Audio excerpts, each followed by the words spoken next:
మరి వినాయక చవితి 9 రోజులా ఒక్క రోజా? చాలామందికి ఇది ఒక అనుమానం. వినాయక చవితి 9 రోజులు నవరాత్రి ఉత్సవాలు ఎక్కడ లేవు, ధర్మశాస్త్రంలో లేదు. ఏకరాత్రోత్సవమే. ఆ రోజున భాద్రపద శుద్ధ చవితి రోజునే వినాయకుడి యొక్క వ్రతాన్ని చేసుకోవాలి, కథ వినాలి, సాయంకాలం మనం పూజ చేసి మర్నాడు అని ఉద్వాసం చెప్పాలి. ఆ విషయాన్ని గుర్తుంచుకోండి. మరి 9 రోజులు ఎందుకు వచ్చింది అంటే, చాలాసార్లు నేను చాలా ఛానల్లో చెప్పాను. స్వాతంత్ర్య సమరోత్సాహంలో ఉన్నప్పుడు మన పెద్దవాళ్ళందరినీ కూడా ఈ బ్రిటిషర్లందరూ హింసలు పెడుతున్నప్పుడు, అంటే ఒక దగ్గర మాట్లాడడానికి పర్మిషన్ ఇవ్వట్లేవాళ్ళు.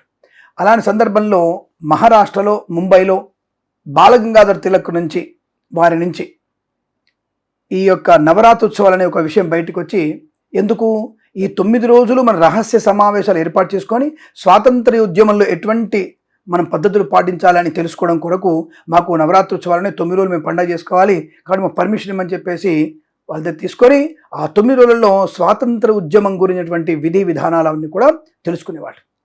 దాన్ని ఆచరించడానికి అంత ప్లానింగ్ ఉండేది. కాబట్టి భగవంతుడు ఆ విధంగా మనకి సంపూర్ణమైన మద్దతుతో ఇతరుల యొక్క పాలనలోంచి బయటపడి స్వాతంత్ర్యాన్ని పొందుకొని ఆనందమైనటువంటి శుభయోగాన్ని పొందుకుంటున్నాం.